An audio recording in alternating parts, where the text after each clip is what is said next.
everyone, and thank you for joining us. As part of the European Commission's COP26 side events, today we'll be discussing carbon capture, storage and removal technologies and their role in meeting climate targets in Europe.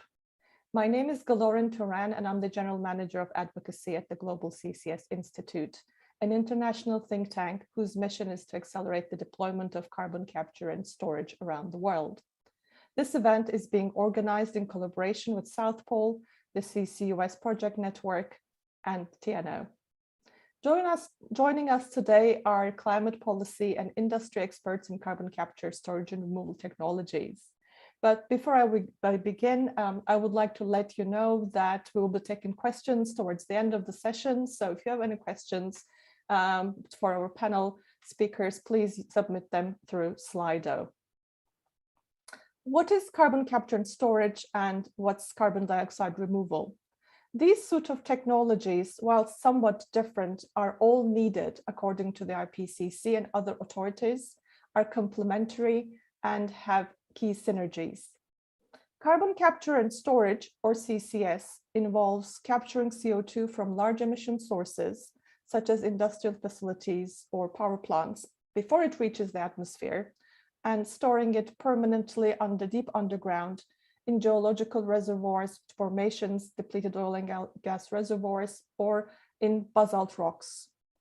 Carbon dioxide removal, or sometimes referred to as CDR, involves capturing, or rather sucking, CO2 that is already existing in the atmosphere and storing it durably.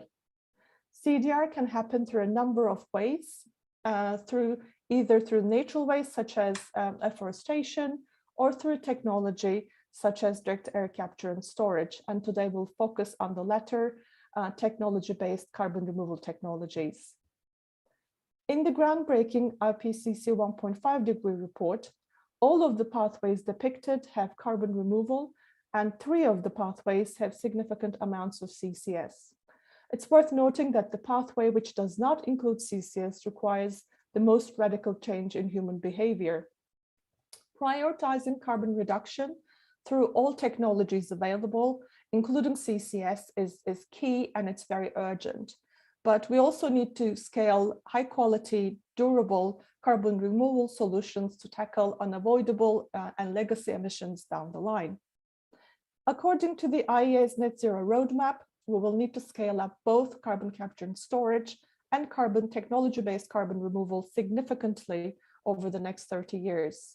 Indeed, IEA sees CCS capacity of around 7 billion tons, 7 gigatons per annum by 2050, which is more than 100 times of what we have currently globally today. The current CCS capacity, carbon capture and storage capacity, is around 40 million tons per annum. And when it comes to carbon removal, IEA foresees 2 billion tons per annum of carbon being removed from the atmosphere through technology-based CDR by 2050. When we look at Europe, the EU has been a leader in developing and implementing progressive climate policies, setting ambitious goals to reach a net zero future. To pave the way towards climate neutrality by 2030, the EU raised its 2030 climate target in the recent climate law to 55%, and with the Fit for 55 package laying the groundwork for its implementation. One of the key tools in the EU climate toolbox is the EU Innovation Fund, a capital support mechanism for innovative technologies. Currently, with the current EU ETS prices worth around 25 billion euros. Innovation Fund's first call received several carbon removal applications, and around a fifth of total applications include carbon capture, use and storage technology. So there have been around 60 CCUS applications to the first call. Whilst this is immensely helpful, it's worth noting that there are still a number of policy and regulatory gaps that need to be addressed in order to scale up both carbon capture and storage, as well as carbon dioxide removal technologies in Europe. For example, inclusion of all modes of CO2 transport, not just pipelines, but ships and trucks under EU ETS directive. Inclusion of, again, all modes of transport plus storage under the Trans-European Networks Regulation, the 10E. and preparation of a framework for certification of carbon removals are some of the key elements of these policy and regulatory gaps that we'll feel will need to be addressed in the next couple of years. As I mentioned, I feel privileged to be joined today by 4 climate and industry experts who will discuss carbon capture, storage, and carbon removal, and how to scale these technologies, particularly in Europe. A very warm welcome to Tim Dixon, General Manager with the IEA GHG, dialing live from the COP in Glasgow. Christian Geves de Nuut, Manager, Carbon Removal Platforms with South Pole. Carrie Helgeson, Head of Research and Innovation at Kartfix. And last but not least, Charlotte Hartley, Stakeholder and Communications Lead with Storegga. Welcome. I would like to start our conversation by firstly asking all of you why you believe carbon capture and storage and carbon removal are absolutely needed as climate solutions, and what is your organization doing in terms of supporting the scaling up of these technologies? And perhaps if I can start with you, Tim. Okay, thank you very much, Lauren, and thank you for the invitation to talk today. Why carbon capture and storage is so important? I think you described it very well. It's addressing the CO2 emissions from large point sources. And many of these sources, industrial sources, we have no other means of mitigating the CO2 emissions from those, particularly the cement sector, which is about 7% of the world's emissions. It's double aviation. People don't seem to realise that, and CCS is the solution for them. So I think the need for CCS is quite well recognised in the IEA's models. They show the energy sector getting to net zero by 2050, and it's about 25% of that mitigation effort. I think what's also interesting, so that's the carbon reduction, but also in this theme of this event is carbon removal. And as you said, that's removing CO2 from the atmosphere that's already been emitted. And why is that important? That's because there are sources of emissions that we really do not have yet a solution for across all human activities, in particular the agriculture sector, long distance transport. And so even though we might get the electricity, the power sector down to zero, or even net zero, net negative even, there are other emission sources we still have to compensate for by removing the CO2 from the atmosphere. So that's where carbon dioxide removal, CDR, or greenhouse gas removal, as the UK government calls it, GGR, or negative emissions technologies, really important for those other emissions. But also it's really important to say they're not a solution. What must come first is stopping the emissions that are possible to stop in the first place. That really does make sense from large point sources. The CDR is about those emissions we can't mitigate to start with. So that's why it's important. Both technology areas are important, and both technology areas need the geological storage of CO2. And we've got great confidence in that. We've got lots of operational projects at the moment, and we've got lots of geological storage potential on this planet. Thank you, Planet Earth. And what we do, my organisation is IEA GHG. We're an international research organisation funded by 36 countries and companies, and we fund research into development and deployment of carbon capture and storage. And we're starting to work more also in direct air capture, the negative emission technologies as well. So that's my initial thoughts. Thank you. Thank you, Tim. Christian, may I turn over to you?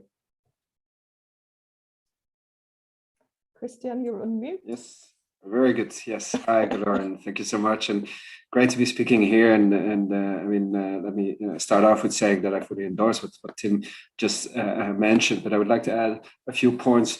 I mean, first and foremost, I think all of this is about starting with a sense of realism, right? Realism as to where we are and where we want to go to, and what is physically and socio-politically feasible along the way.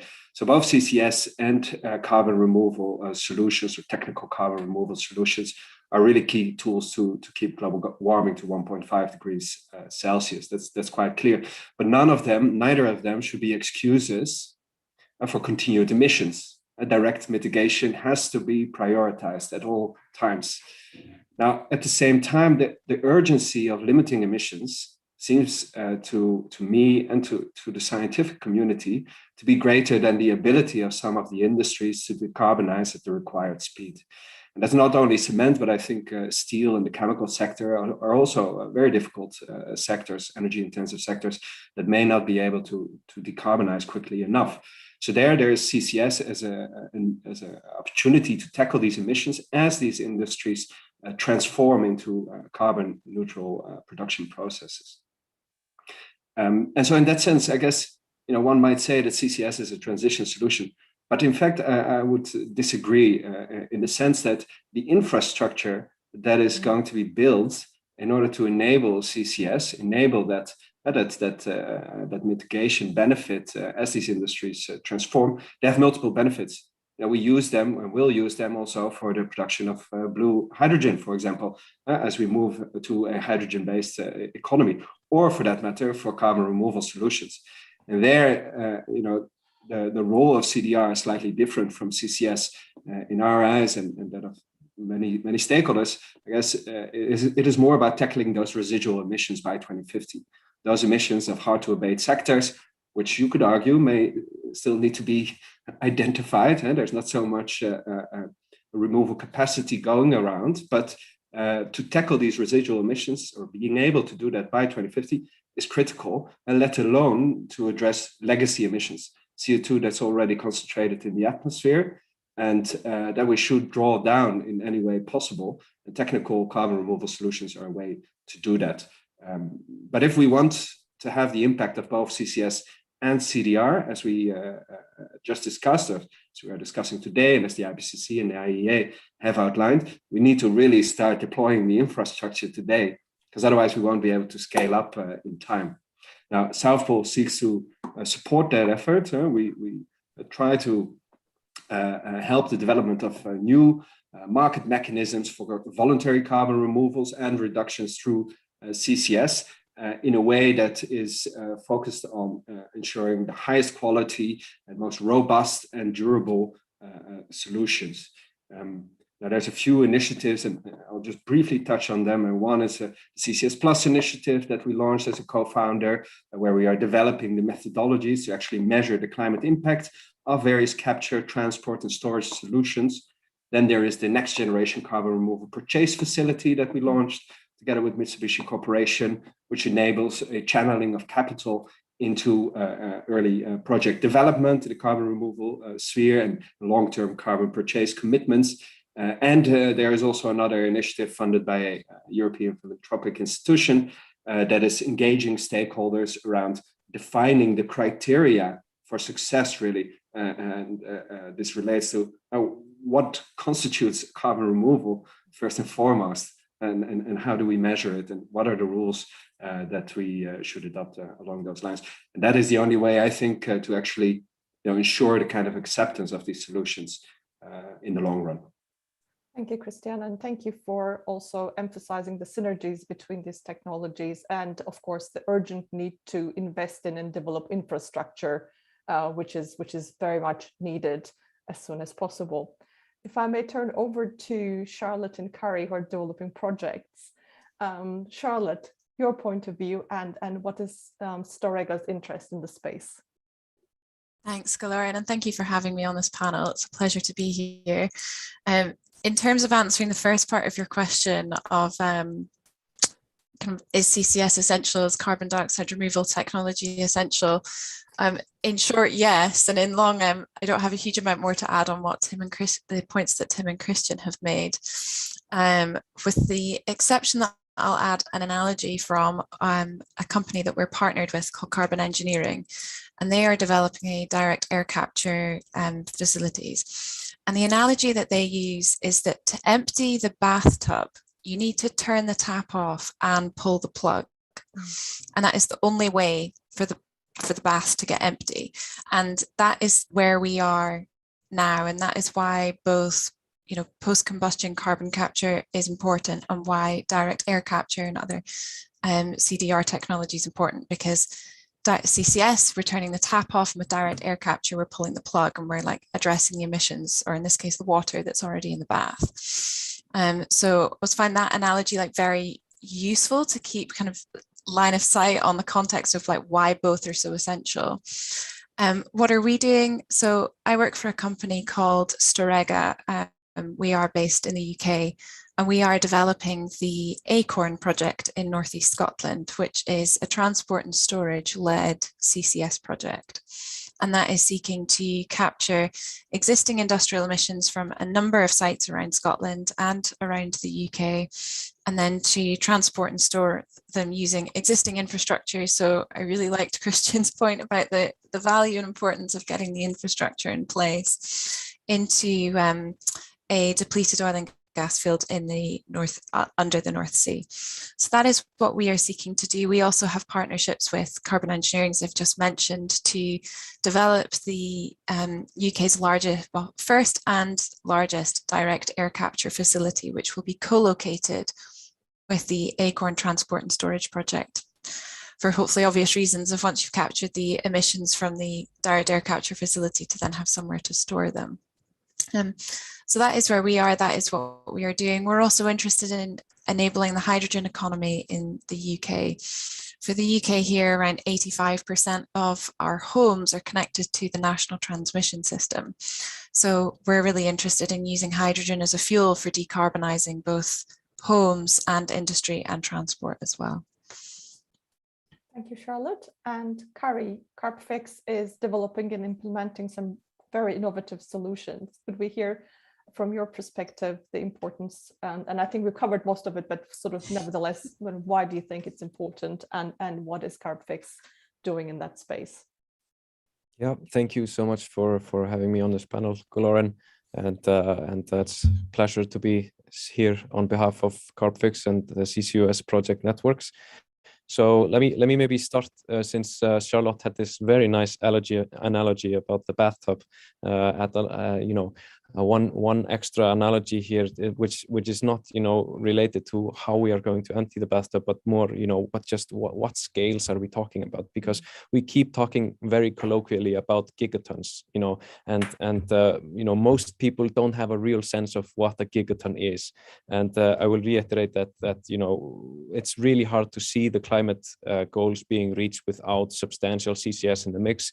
Some estimates from the IEA are estimating it to be around between 100 and 200 gigatons of CO2 in the coming decades. So just run a back of the envelope calculation. So 150 gigatons, that's actually 2 years worth of Niagara Falls. If you stand next to the Niagara Falls, you sit there for 2 years and you just feel the power. You see all the water flowing down. That's 150 gigatons of water. And this is the amount of CO2 that needs to return into the ground before 2060, according to one pathway, mitigation pathway scenario by IEA. So what are we doing in this space? So Kartfix, we capture CO2 and we turn it into stone underground in less than 2 years through a proprietary technology, which simply imitates and accelerates natural processes and provides a permanent and safe carbon storage solution. So we're leveraging reactions in which we take CO2, dissolve it in water, inject water dissolved CO2 into the bedrock, and then the magic of chemistry takes over. And in the time scale of months, they react with metals in the volcanic bedrock and turn into solid carbonate minerals. So once you have confirmed that they are mineralized, then you can simply walk away and you don't need any long-term monitoring program of the site. So it has been demonstrated and has been running since 2014 at our site in Iceland, in connection capturing CO2 from a geothermal power plant. It's been demonstrated to be safe, economic. We are running the current chain at around $25 per ton, and that's the whole capture, transport, and storage. It's environmentally friendly. We do not use any extra chemicals, simply water and CO2. and it is of course permanent and durable, and maybe most importantly, it's highly flexible. So we are relying on pretty low cost injection wells, and you can start small and scale up in steps with lower financial risk than most big high capex CCS projects. So as I said, this has been a successful collaboration between industry and academia since 2006, and we've been injecting industrially since 2014, and currently capturing around 30% of the CO2 from the power plant. And we just received word that we'll be signing a grant agreement for the first Innovation Fund grant granted to a CCS project. So this is thank you. So this is one of the small scale project grants which will bring the capture, the CCS at our current site up to full scale or 95% capture. And just like Storegga, we are also focusing on the carbon dioxide removal, and this has been done in collaboration with Climeworks, the Swiss company that specializes in a technology that captures CO2 directly from the atmosphere. So they capture the CO2 and we inject it into the basaltic bedrock where we confirm that it mineralizes. So essentially, where does mineral storage fit into the bigger CCS picture? Well, we know that there is a very large storage potential in the world, measured in thousands and thousands of gigatons. In Iceland, we could store almost 50 times the annual emissions of mankind, theoretically. Of course, the trick is to capture the CO2 and getting it to the right storage spaces. That's of course the challenge that we are facing. But the carbon mineral storage works in areas where conventional CCS doesn't work. It's kind of anti-correlated geography in terms of where it's used. Sorry, we are focusing on the young bedrock and classical CCS on the older sedimentary layers. So I think the two technologies can support each other and go hand in hand. Yeah, so we are just excited to kind of be able to diversify the methods of CCS and bring it to places that otherwise have little hope of conventional carbon capture and storage. And we are focusing on of course these hard to abate sectors that Christian and Tim have already explained, but also going back to Tim's comment about the infrastructure, we are building up a storage site which is capable of receiving CO2 transported by ship from Northern Europe. So this is the Kota terminal project in Iceland, and we hope to be ready to receive the first shipment of CO2 in 2025. So we're also in this area where we are very much following the build up of transport networks in Northern Europe. So I think that will do for now. Thank you. Thank you, Kari. If I can come back to Charlotte and ask you, Charlotte, in your view, and Storegga's view as well, what do we need to have the scaling up of carbon capture and storage and removal technologies in the UK, but also Europe, in your view?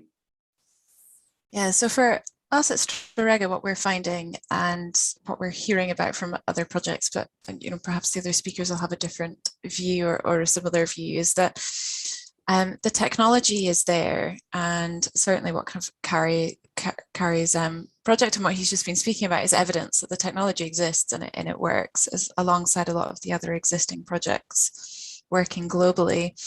I think what we're really needing to get deployment up and going both in the UK and in Europe is the commercial and policy frameworks to really get the projects commercialized. So in the UK, we've just been going through a significant round of kind of government an application process to try and get accelerated negotiating ability with BEIS to get the regulations up and running.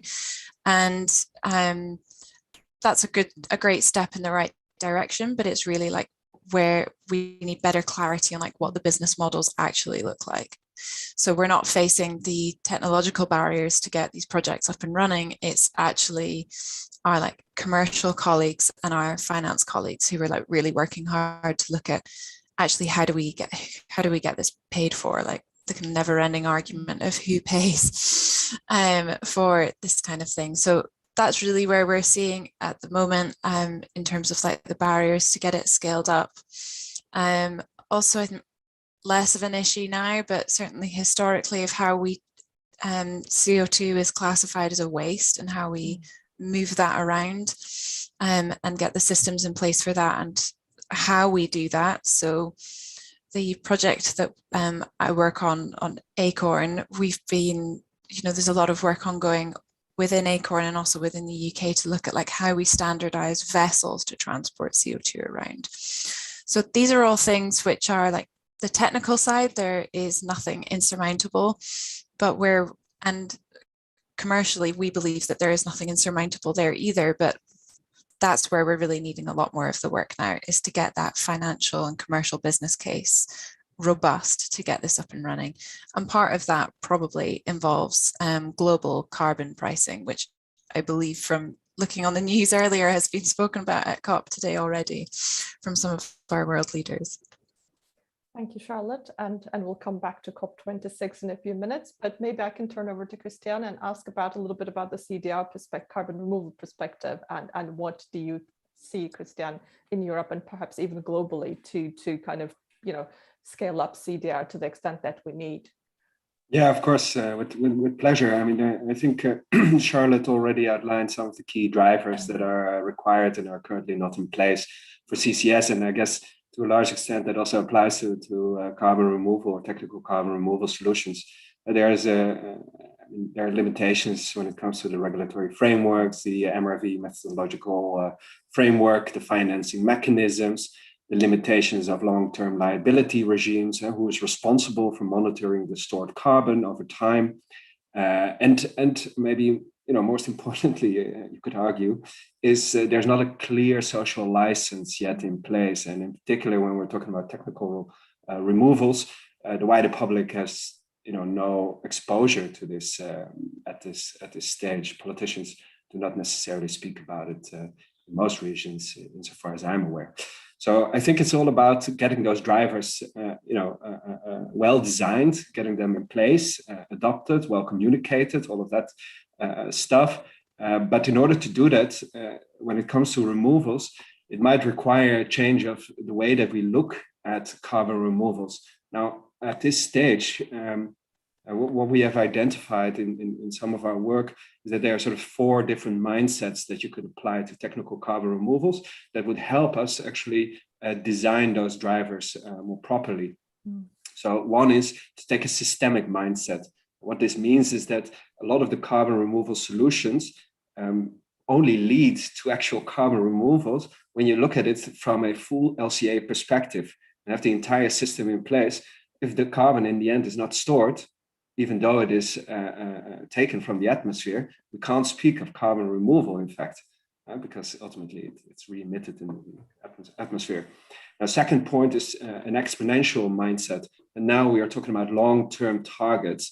But as Kari already mentioned, the scale of that is very difficult to even comprehend. So unless we actually set in place sort of progressive or escalating targets in the meantime, we won't be able to reach the scale, because we won't be able to actually comprehend the speed of the acceleration that is required. Now, the other 2 are an abundance mindset. We believe that unless we start thinking about finding ubiquitous ways of storing carbon, not only underground, but in many different solutions, including construction products, as long as there's this durability element to it, unless we start doing that, we won't be able to actually scale the portfolio of carbon removal solutions that is required to tackle the required removal of carbon, the required volumes.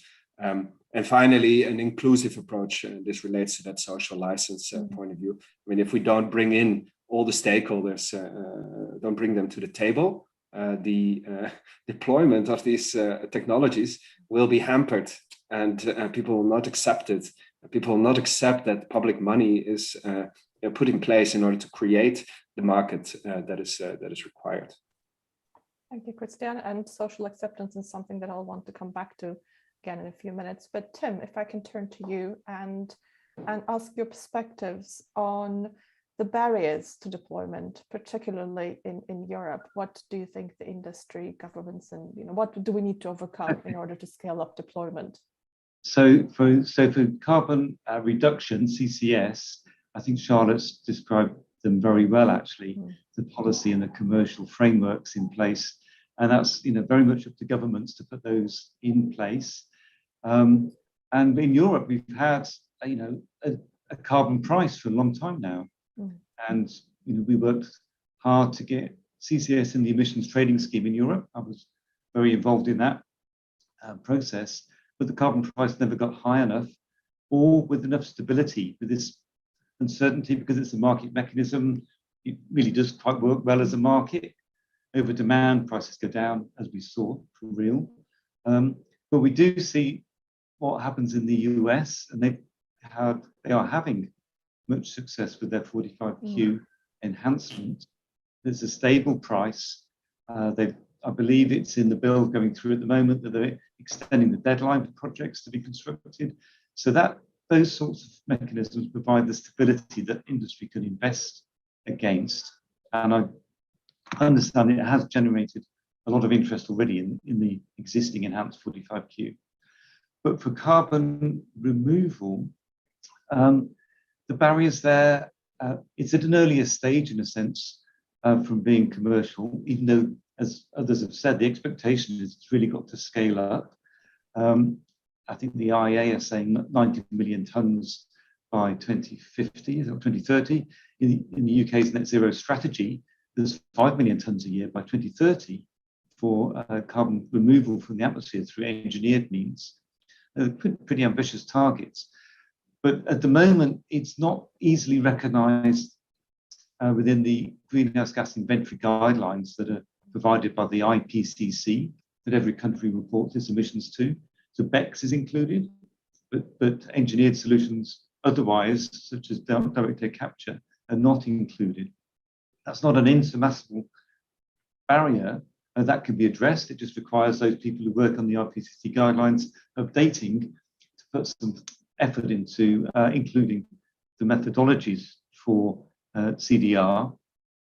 And in doing so, they do need to make sure, I think, as Carrie said, it's got to be robust monitoring and reporting guidelines so that the emissions reductions can be genuinely measured in a transparent way, and that there can be, equivalence across different countries when they're applied. And I think really that's a barrier that can be addressed. With direct air capture in particular, there's a need for low carbon, low cost energy as well to make that more viable. And so that's going to be suitable more to those countries who have that already. And certainly our initial work in looking at direct air capture suggests, certainly for countries with coal power, to a large extent, it would be better using their renewable electricity first in the electricity power sector rather than using it for direct air capture projects. But I think it's just a matter of we need scaling up, and that's what's needed on CDR in particular. Thank you. Okay. And I've been looking down at my phone because we've been receiving a number of questions on Slido, and whilst I said we will sort of address those questions towards the end, I think a number of these questions actually coalesce around the topic of storage.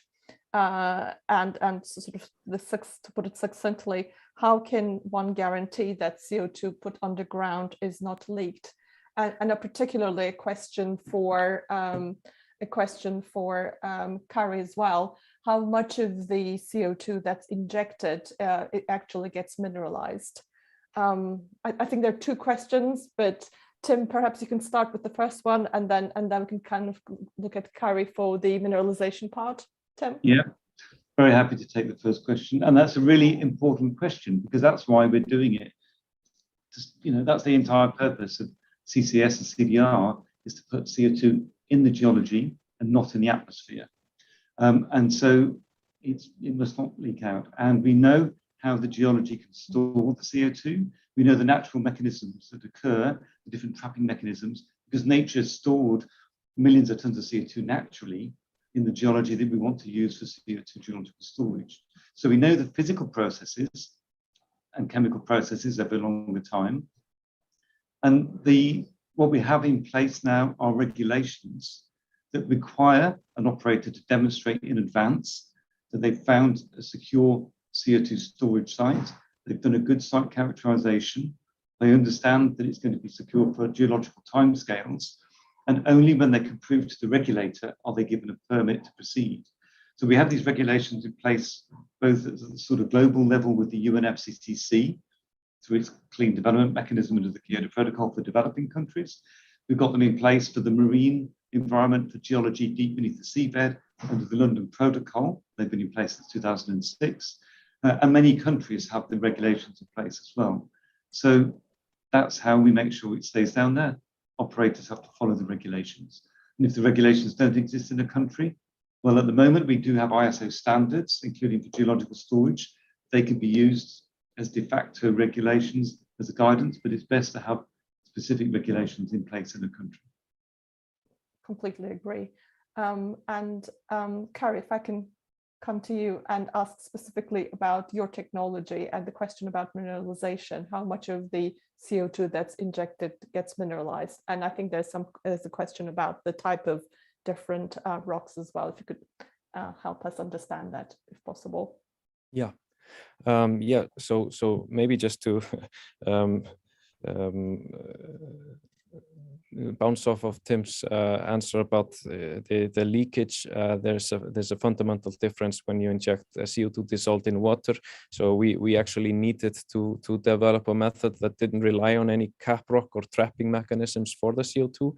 So by dissolving the CO2 in water, you actually kill the buoyancy. So the fluid is actually denser than a surrounding liquid. So it has the tendency to sink rather than to rise. So this makes sure that we reach this, what is called solubility trapping, and it buys time for the CO2 for the reactions to happen and the minerals to actually form. About the percentage, all of the CO2 is mineralized underground, and we have published lower limits of 95% of the CO2 is mineralized within 2 years. So this is a timescale question.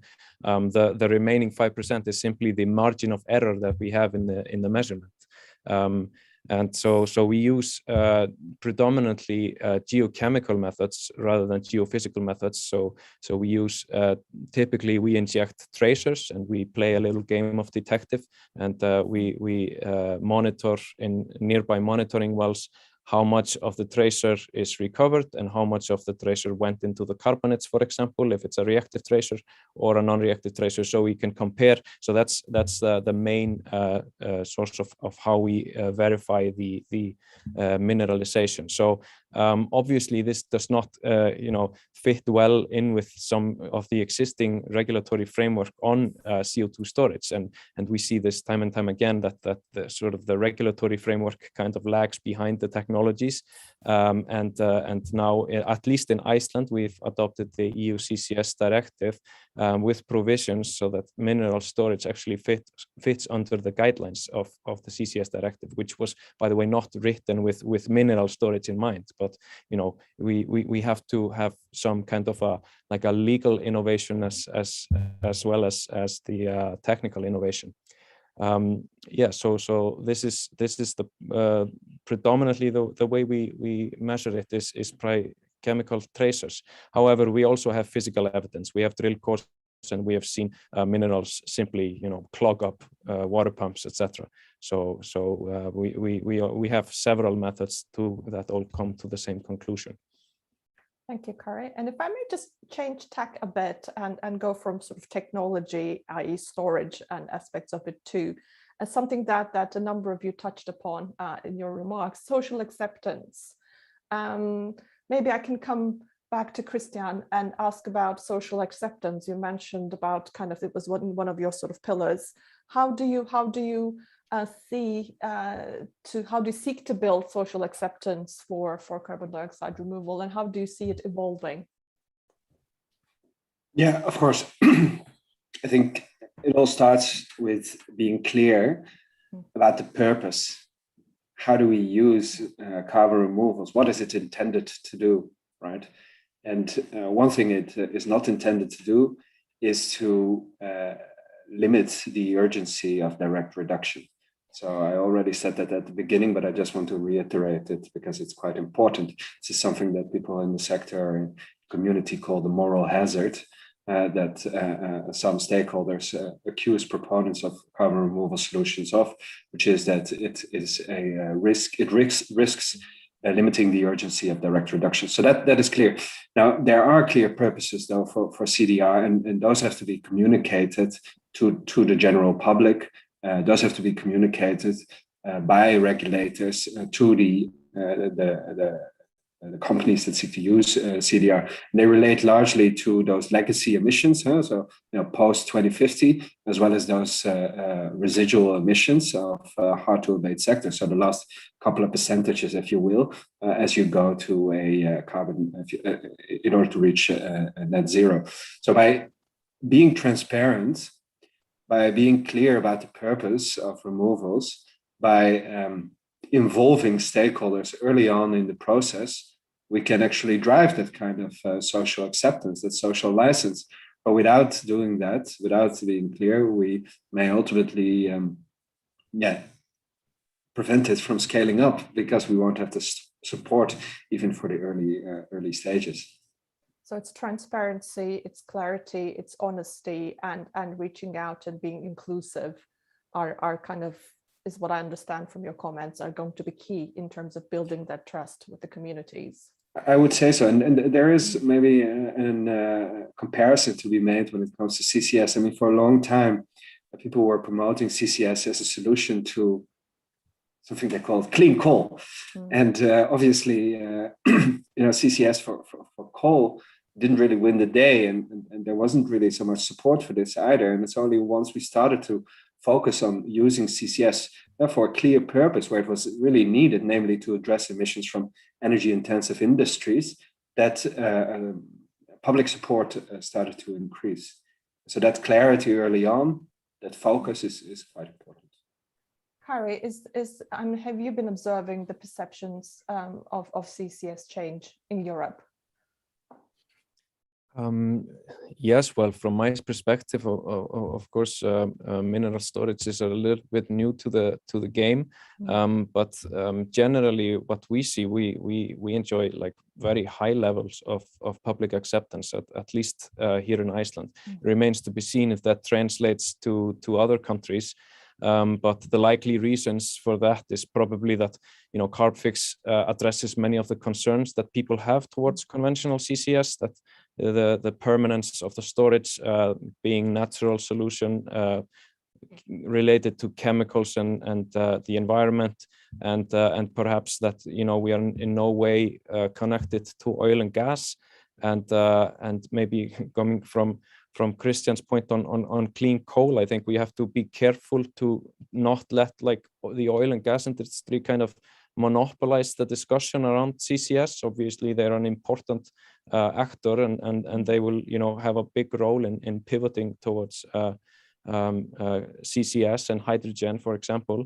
But I think it's really important that we have these actors that are not actively connected with oil and gas to kind of steer the narrative in that way.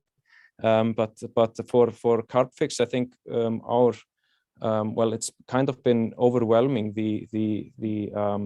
the coverage that we've had lately, and in some respects we are victims of our own success.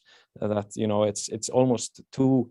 It sounds too good to be true to suck CO2 out of the atmosphere and turn it into stone. I mean, it's poetic. I get it. It's beautiful, but we have to always be careful when we're talking to the public and reporters that make the distinction that the most important, the most urgent thing right now is to stop the emissions, and that's what we really need to focus on. This is the sprint race that we are currently in. CDR is more kind of a long distance run. I mean, we're of course really happy to kickstart the industry here in Iceland, and very, very, very proud of that. And it makes sense that we have renewable energy here and economic storage in place. But we want to use kind of this as a newcomer to the stage. We don't want to use it as for the benefit only of Kartfix and mineral storage, but for CCS as a whole. So kind of tell people and communicate to the people that CCS is not only this one thing. It can be like a diverse set of technical solutions, and I hope we'll succeed in that. Indeed, and certainly kind of I'm with you in terms of hoping, and we're trying to get the point across that it's a set of technologies, not just one technology. But one thing, kind of one word that you picked, that you used, Carrie, was actors. And I'm thinking maybe if I can turn to Charlotte to ask about actors in the sense that how can actors make a change? What role do you think industry versus the governments should play? I mean, what's the role for collaboration in this space? What do you see? I mean, collaboration is the key part. We'll never get there. Industry will never do this on their own, quite frankly, certainly in the UK. But similarly, government won't do it on their own either. And what we're finding, I mean, so the project that I work on, we do have partners. We have partners on the project who are oil and gas businesses, and we've kind of found the key part for collaboration there is that we're repurposing oil and gas infrastructure. So that's the real kind of core part. Our project can get up and running quicker and for a lower cost than if we had to build this new pipeline infrastructure and go through all of the planning and permitting and then construction of the pipelines. So, and then on the kind of flip side of that, industry are not in the business of taking on a several thousand-year liability and owning a product in the ground for, again, thousands of years, which is ultimately what CO2 storage is. And that is where there's a key role for government and industry to work together. So industry working on very much the development and the kind of doing part of carbon capture and storage, but then kind of working really closely with government for the longer term liabilities and the responsibility for it in the much longer term. And again, in the UK, we government and our Crown estate, frankly, they own the ground that we're injecting the CO2 into. So it's working with them as well to kind of make sure that everything is aligned. So it's that kind of classic argument of bottom up and top down, and like ultimately needing to meet in the middle to make this go. But collaboration is key, but principally because industry and government have different roles, and we simply, certainly in the UK and I think elsewhere as well, industry couldn't do it solo in the same way that industry couldn't have an oil and gas industry without government intervention, and government will never reach net zero targets without industry taking on a key role as well. So basically kind of we need the actors to work kind of closely with sort of in their different roles. The industry will build and operate, etc., but there needs to be the regulatory and policy framework in place from the governments to make it happen. But this goes beyond just industry and government. We need financial institutions and things as well involved in that. I think we speak a lot about, this only being a picture or a kind of playing field where industry and government are playing. Storegga has private investment from 4 major international financial institutions, and without that, similarly, we couldn't do this on our own. So it's a much, much more diverse playing field. And ultimately, we don't have the luxury of time to try and fight this battle anyone on their own. So I think the only way we'll get there is together. No, completely agree. We've been receiving a number of questions on carbon dioxide removal. So perhaps, Christian, if I can kind of have you on the stage, so to speak, again, and ask, one of the questions relates to technology-based CDR and how much can we expect to see from it, I guess, let's say in the next 10, 20, or up to 2050. I mentioned that IEA foresees 2 billion tons. But I think the audience is curious to hear from you.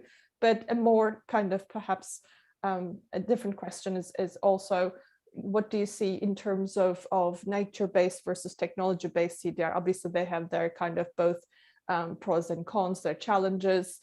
Is it desirable to create a level playing field for these two sets of technologies? Yeah, thank you, Gloran. Let me start with your last point, because it informs the first to some extent.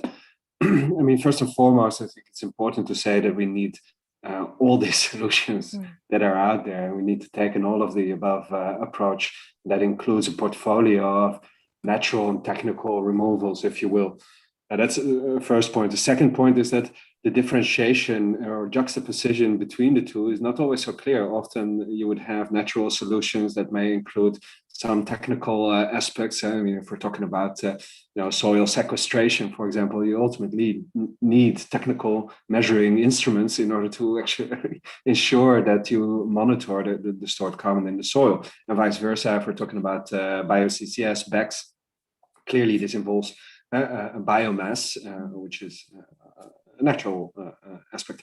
And so a portfolio approach, or all of the above approach on the one hand, and secondly, not polarizing the two. They are not two standalone categories. On the contrary, often they are quite integrated. So that's a second point.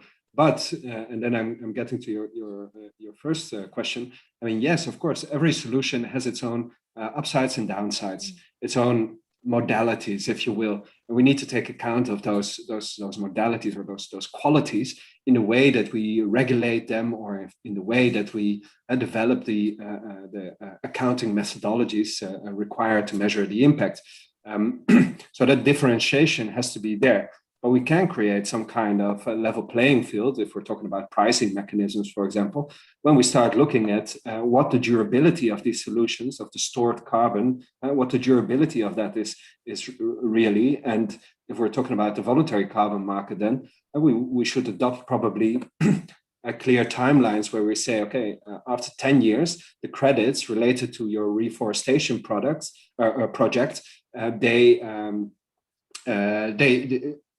they become redundant, and you have to buy new credits in order to continue relying on that removed carbon. We know that forests catch fire. If they do, then obviously the carbon is no longer removed, and therefore you have to mitigate that.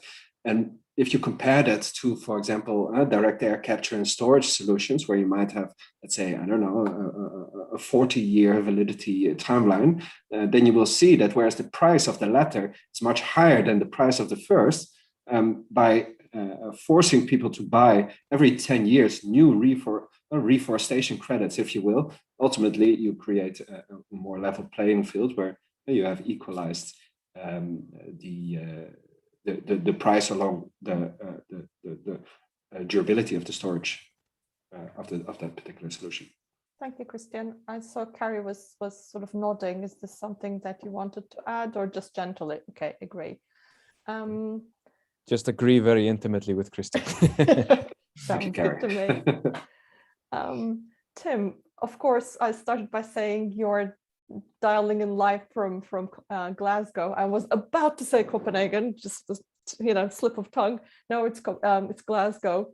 Can you tell us some live kind of what's been happening on the ground and any first impressions, but more importantly, what do you hope to see accomplished at COP26 this year, broadly for climate, but also specifically potentially for carbon capture, storage and removals?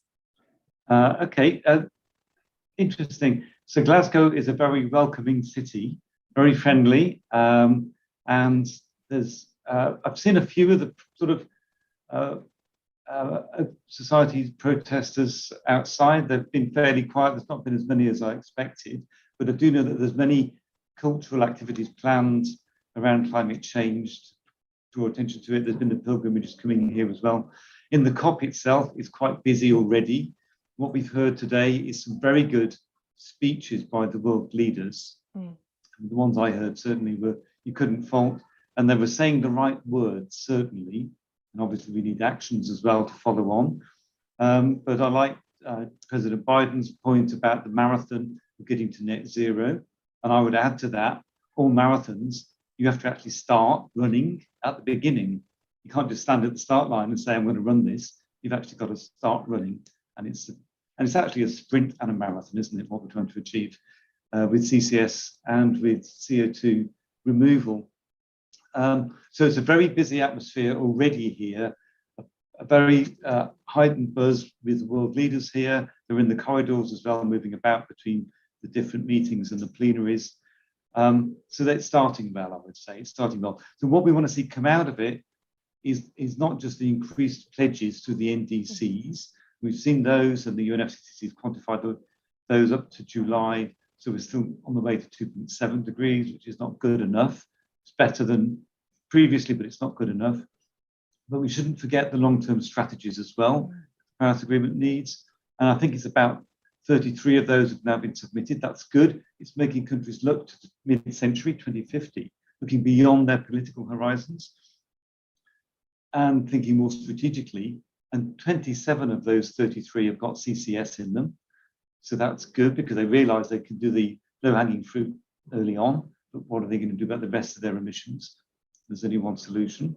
And just a point I forgot to make at the very beginning, CCS is the one technology you can retrofit to your existing energy assets. That's why it's also important.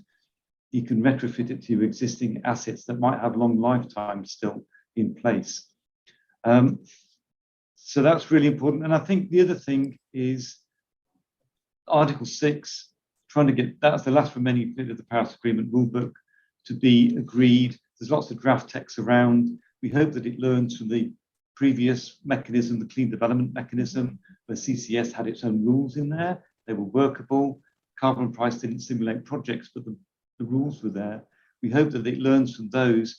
And basically, Article 6 is agreed in a way that stimulates the carbon markets internationally, between countries, between projects, and stimulates the voluntary market as well that Christian was referring to, creating a marketplace for those.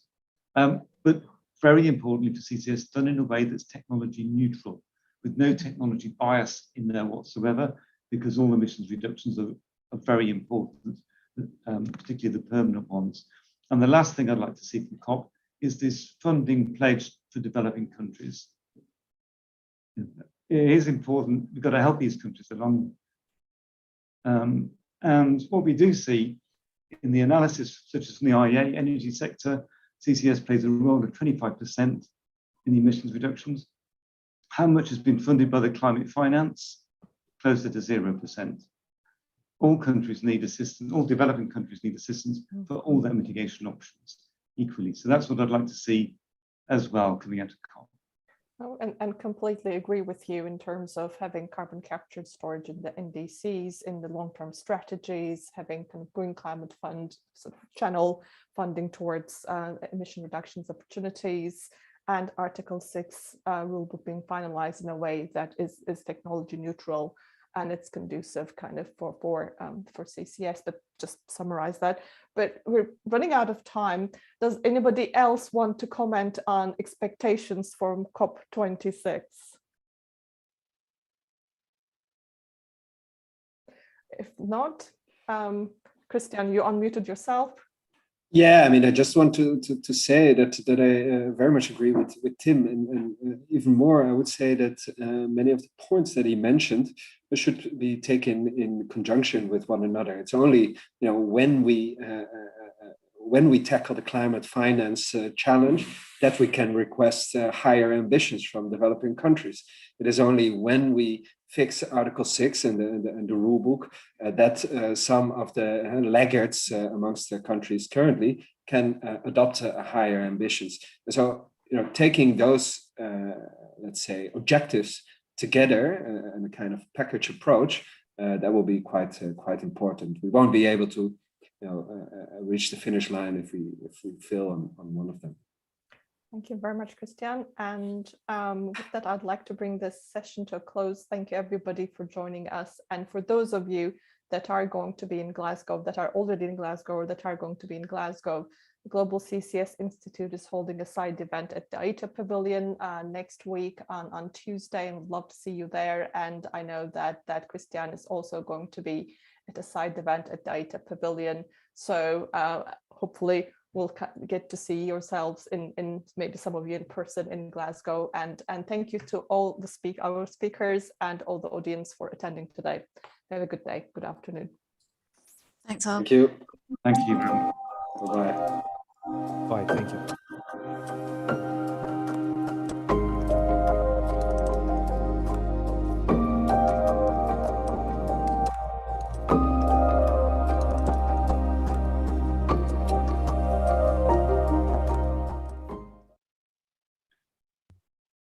Have we stopped broadcasting?